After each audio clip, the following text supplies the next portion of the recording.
Kasi nung Christmas special, parang may nag-viral na video na nagpa-picture ka kay Bini Joanna. Okay. Oh, Bini Joanna. First time ko natanong tungkol ba. Sobrang fan ako nila. Joanna, I'm a big fan of her. And she's...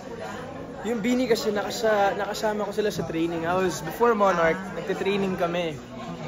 Kasama ko sila. Minsan nakakasabay ko sila sa training on Zoom with Coach Mickey.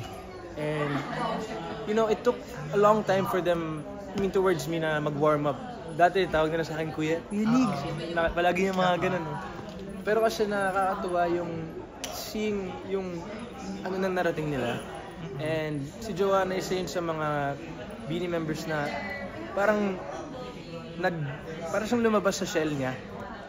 Para siyang biglang, you know, like, you're so shy before. And all of them actually, but I'm a big fan. I'm a big fan of all of them.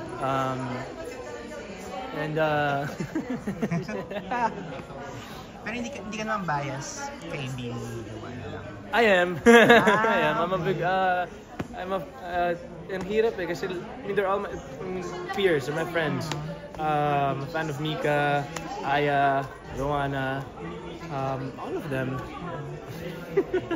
Okay, so what's next na lang? Your film mo na this, Father. Kailangan nyo in-start shoot to and bakit mo tinanggap ng project? Na-start namin to August of 2024 last year, bago ako mag-birthday. Actually, last day namin, mismong birthday ko.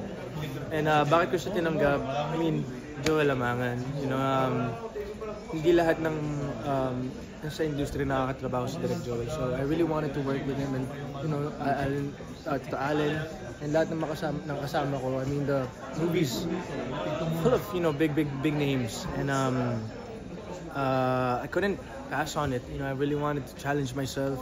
I feel like lahat na nagawa kong pelikula or projects dati dito sa Pinas, puro love team, puro pakilig or rom-com. So for me, sobrang challenge to na I wanted to challenge myself. I wanted to push myself with, you know, what I can do as an actor. And I'm celebrating my 10th year anniversary this year, so I really wanted to do something special na iba sa anong ginagawa ko dati. Did you ask her that about Direk Joel? Oh yeah, super instantly. I think they worked together on Mila. Okay. So a long time ago when my dad was starting out, and from other actors, you know, that I have worked with Direk Joel as well. Siyempre, you know, I wanted to know how it's gonna be like, anong klaseng preparation ba yung kailangan kong gawin when it comes to working with Direk Joel. And, you know, I was aware how Direk Joel works, how he is very strict on set. Na kailangan alam mo yung mga lines mo, kailangan alam mo yung ginagawa mo. And I would say na siguro putting that in my head before I even went into this project really helped me out a lot. Mas pumupunta ako sa set na prepared at alam ko lahat ng eksena na gagawin ko. And I really was afraid na masigawan ni Direk Joel sa totoo lang. And you know, that to me, I think magandang mindset din yun na ilagay, na ayaw mong i-disappoint yung director mo. Pero hindi ka naman nasigawan ni Direk? Surprisingly, hindi naman. Hindi naman ako nasigawan. And thankful ako na hindi ako nasigawan. I think meron lang isang beses dahil nagtatawanan kami ni Ara during a serious scene na ginawa namin. And kasi mahirap minsan pag kaibigan mo yung katrabaho mo, hindi mo mapipigilan yung tawa, hindi mo mapipigilan na maging seryoso. Hindi mo mapipigilan hindi maging seryoso. And you know, this movie is a heavy drama. You know? It's very, very heavy. So we really had to focus and make sure that we were doing the scenes properly. At hindi nagbibiruan on set. How about working with international best actor, Mr. Allen? Oh my gosh. Sobra akong na-mesmerize sa craft, sa sobrang galing nito Allen. May eksena siya doon na sabay-sabay niyang pinortray yung tatlong characters. And habang ginagawa niya, nanonood ako. I was watching it, sabi ko, walang actor's cue, wala siyang wait lang direct. As in, sinabi sa kanya nung kailangan niyang gawin, ginawa niya. And you know, sabi ko, I want to be like that someday. I want to be able to do something like that. And hence why, the reason why he's you know, who he is and where he's at and all the awards that he's won. And it's an honor. Isang karangalan sa akin na makatrabaho si Paano. So let's talk about naman your Hollywood journey, no? So can you tell, ano yung mga nagawa mo Hollywood projects? Starting mo Monarch. So I've only done 2 so far officially. I did Monarch, which was a 11-episode series on Fox. And then after that, I did a short role for a movie called Homestead, which came out last December. Doon naman, Homestead, I was able to play a Filipino terrorist. And isang check-in off my bucket list because I got to speak Tagalog in it. And then I'm doing a new movie this year. I can't speak much about it yet, but it would be my 3rd. Can you share lang yung journey mo yun sa pag-audition na banggit mo? Ano siya? Typical na audition na sa States. Self-tapes, callbacks.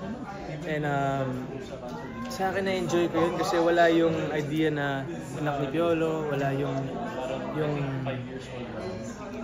yung kung sino ka or kung ano ka, ano na na-achieve mo. And sa akin, masaya ako na nagagawa ko yun.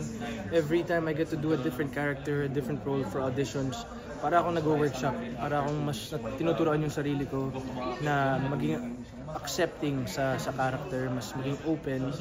And I enjoy it. I really enjoy it. So ano masasabi mo? Kasi parang dumadami na lately yung mga Filipinos na nagtatry sa Hollywood. Like, sina Miss Dory, si Liza. There's a lot in Broadway too. Yeah. There's 6 Filipinos in Broadway right now.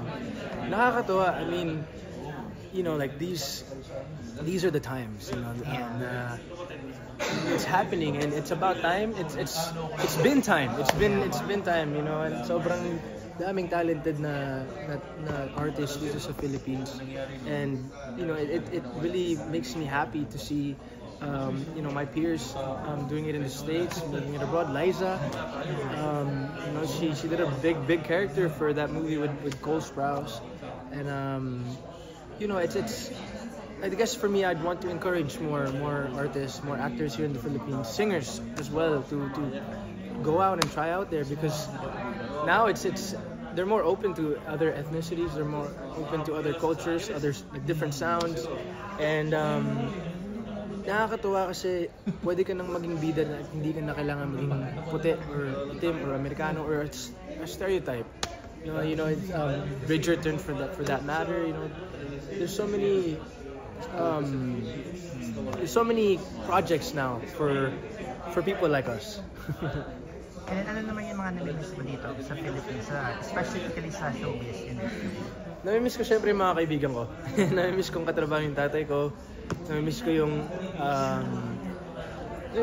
mga tao, yung mga nakakatrabaho ko. And iba talaga yung, alam mo yung pag nagtrabaho ko sa Philippines, makikita na hindi lang kayo co-workers, magkakaibigan kayo, pamilya kayo, you guys work hand in hand.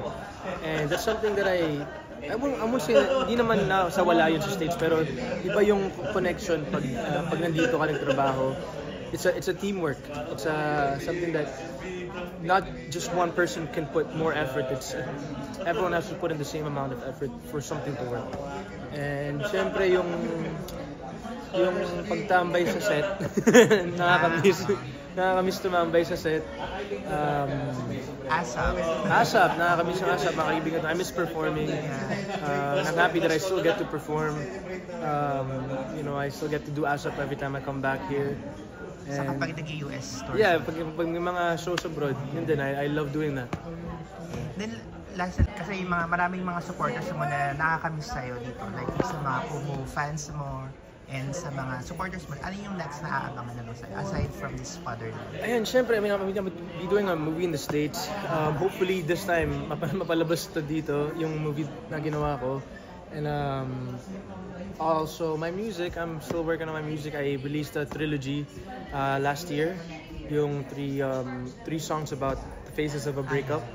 And then this coming year, I'm working on music. Hindi pa ako nakapagsulat. Parang mas nag-focus ako sa acting the past few months. Mas nandun yung utak ko. But yeah, I'm gonna put on my musician hat one of these days. Promote na lang the Fatherland. And guys, maraming salamat at inimbitahan po namin kayo na panoorin ang aming bagong pelikula. Pinagtrabahuan namin to. Talagang binigyan namin ng lahat. Ang Fatherland. It's out already. Siyempre, directed by Direk Joel Lamangan and starring Sir Allen Dizon, at marami pa pong iba. And sana po magustuhan nyo at marami po kayong matutunan at sana sa mga nakaka-relate that you find peace with this movie.